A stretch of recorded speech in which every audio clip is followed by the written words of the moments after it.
Pues tiempo para repasar qué sucede en el mercado. Vamos a hacer un análisis 360 para ver qué sucede con el oro, con Bitcoin, con el S&P y de esa forma tener una visión ahora ajustada. Importante, nada de lo que diga es una invitación a la inversión, no lo olvidéis. Se trata de hacer ese repaso, analizar esas claves con las cuales movernos en este mercado que fijaros que se está convirtiendo cada vez, desde luego, en más arriesgado, donde estamos viendo como activos como el oro están descontando, desde luego, una situación interesante y por eso quiero ver qué nos dice esos máximos del oro. Fijaros, de momento lo que vimos es que superada esa zona de los 2100, 2080, hemos visto pues esa subida, ¿no? tan exponencial, ¿no? Donde estamos viendo que ahora mismo estamos en zona de descubrimiento de precios máximos históricos. Pero ¿cuáles son las razones realmente? ¿Es tarde para incorporarme? ¿Hay alguna forma, vía, por ejemplo, las famosas acciones mineras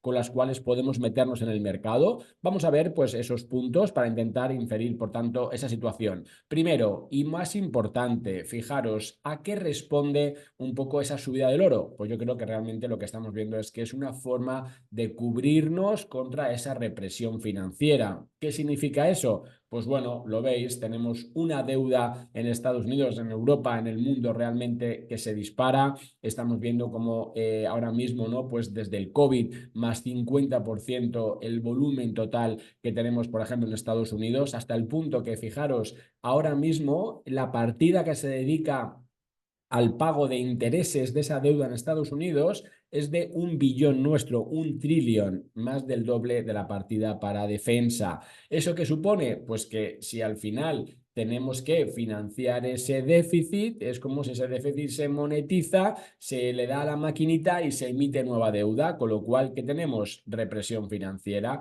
inflación que se dispara y nosotros como consumidores tenemos al final pues una pérdida de valor, como esa moneda fiat va perdiendo cada vez más valor. Y eso es lo que refleja el oro, una forma de cubrirnos, ¿no? Es esta, digamos, ¿no? De tener esa alternativa, si queréis, a esa situación donde, pues como decíamos, cada vez el dólar, el euro valen menos. Si además pensamos que en 2024 vencen 7 billones en bonos de Estados Unidos, y que hay que financiar, hay que refinanciar a tipos más altos, pues fijaros que eso significa más déficit, más deuda, con lo cual más pérdida del valor del euro. Por eso activos como Bitcoin se presentan como una alternativa. Ya veremos si lo cubre o no. El que sí que lo es, desde luego, es el oro. Es ese activo que ahora mismo está actuando como refugio. Además, no os olvidéis de una cosa, año de elecciones, año de gasto. Al final, eso tenemos que verlo como esa deuda, ¿no? Que se está haciendo cada vez más grande. Obviamente, tenemos que ver también otro tipo de motivos que hacen que el oro se dispare, ¿no? Pues que aparte de esa protección contra la inflación, aparte de esa forma, ¿no? De cubrirnos contra esa represión financiera, vemos las tensiones geopolíticas, esa expectativa de evolución de tipos que no acaba de llegar y no sé si van a llegar, esa desconfianza en estabilidad fiscal y monetaria. Es decir, que al final tenemos pues todas esas razones que están haciendo que el oro se dispare. ¿Es tarde para entrar? Pues bueno, pues cada uno tiene que tomar sus decisiones. Fijaros, mientras esté por encima de los 2200, esto sigue siendo muy alcista. Cuando un activo se escapa de esta forma, lo mejor es hacer un dólar cost average. Si yo quiero entrar, si yo entiendo la propuesta de valor, si yo sé que estoy diversificando, pues al final buscar esas referencias.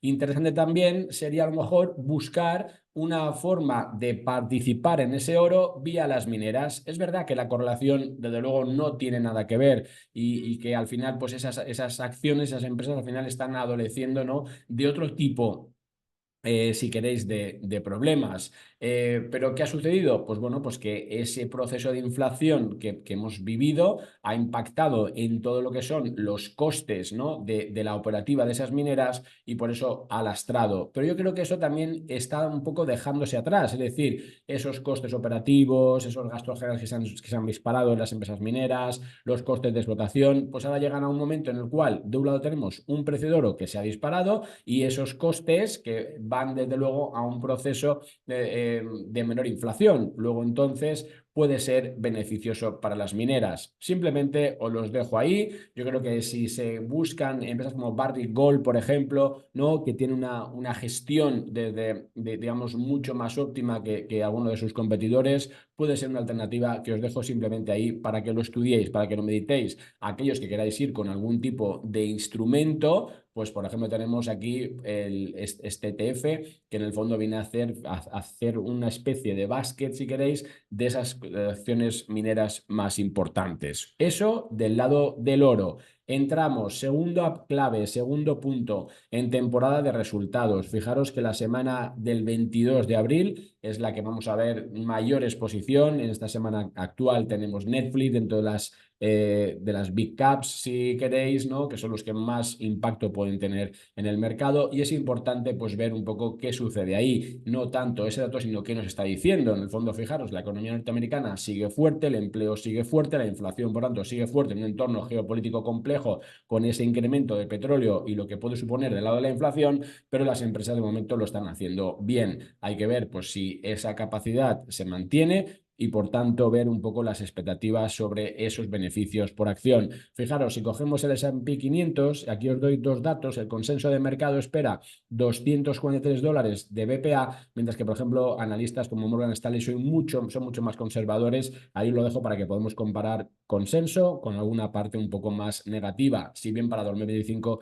sí que son más alcistas. Pero lo que importa es esos múltiplos en este momento, que de luego pues tiene su trascendencia. Del punto de vista, si queréis, estacional, fijaros, este gráfico me ha parecido interesante porque en los meses de abril, desde 2000 hasta 2023, la primera quincena ha sido, digamos, más mala, pero a partir de la segunda quincena, el mes de abril ha sido bueno. No os olvidemos, estacionalmente, en mayo viene aquello de sell in May and go away, con lo cual veremos qué hay que hacer en mayo, ¿no? Pero de luego, ese es un poco el panorama de ese lado y un sentimiento inversor que, pese a que se está desinflando con las caídas de esta semana, es verdad que todavía sigue en zona de euforia, ¿no? Vamos a ver qué sucede, si los niveles clave aguantan, mientras vemos que la perspectiva de bajadas de tipos, fijaros cómo ha cambiado el panorama, ¿no? Con lo cual, tercera clave, tipos de interés. Yo creo que si tenemos una sola bajada, vamos a tener suerte, ¿no? En Estados Unidos. ¿Por qué? Fijaros lo que se descuenta un poco por el mercado entre 2 y 3, cuando teníamos 7 a principio de año, pero fijaros que vemos una inflación que está pegajosa, que no acaba de bajar, ese 3, 3,5. Ahora además con todo el tema geopolítico, esas tensiones que se están un poco generando, desde luego van a hacer que el petróleo siga siendo alto y ese petróleo es el centro de coordinación de la actividad económica, se lleva ese aumento de precios, de costes a toda la cadena. Luego entonces, cuidado, economía fuerte que crea empleo con inflación alta. Yo no veo si hay mucho espacio para bajar tipos de interés en Estados Unidos. Cosa distinta es Europa, donde las cosas pintan peor porque la actividad, desde luego, no es tan fuerte como en Estados Unidos.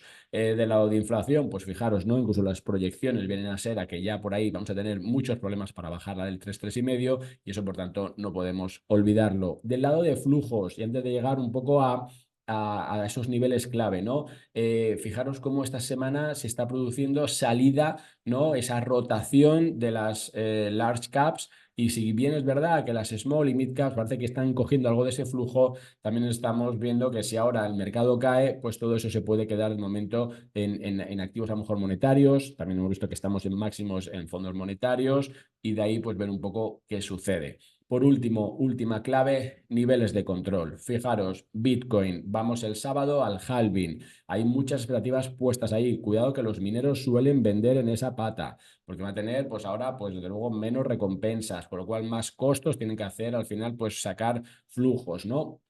Entonces, ¿qué sucede con Bitcoin? Pues bueno, gran movimiento, si queréis, de consolidación. Está consolidando en tiempo. ¿Cuál es la zona clave? Los 59.000, 59.500. Si los precios están por encima de esa referencia, que además fijaros que es el precio promedio al que hemos comprado todos Bitcoin, ahí sí que ya problemas porque se va a los 50 directamente. Por arriba, pues bueno, tiene que superar la zona de máximos, por allá por los 72.000, pero no sería de extrañar que se consolide en ese gran rango. Uno me dice, oye, pero Javier, entre 60 y 72, ¡buah! Hay $12.000. Digo, ya, pues que esto es Bitcoin y Bitcoin tiene esa volatilidad. Luego, entonces, eso es lo que estás asumiendo. Yo creo que estamos consolidando, no obstante, en tiempo, aunque, ojo, si el Nasdaq cae, los mercados de riesgo caen, Bitcoin caerá. Ahora mismo está siguiendo un poco ese risk on que estamos viendo en renta variable, ¿vale? Ya veremos más adelante qué sucede, pero a día de hoy eso no lo podemos olvidar. Para el tema del caso del eurodólar, fijaros, ¿no? Pues parecía al final esa zona de 1,05 vamos a establecerla como objetivo. En este entorno, si queréis, geopolítico complejo, pues se aprecia el dólar y se deprecia en este caso el euro. Por último, el petróleo, fijaros, ¿no? Pues también muy importante ver qué sucede, si es capaz de quedarse también consolidando en esa zona a lo mejor de los 80 o si por el contrario rompe los 90 y se va a buscar los 94. Aquí habrá que estar muy pendientes porque de esto va a depender desde luego pues mucho movimiento del lado inflacionario, con lo cual de tipos de interés, con lo cual del impacto al final en las bolsas.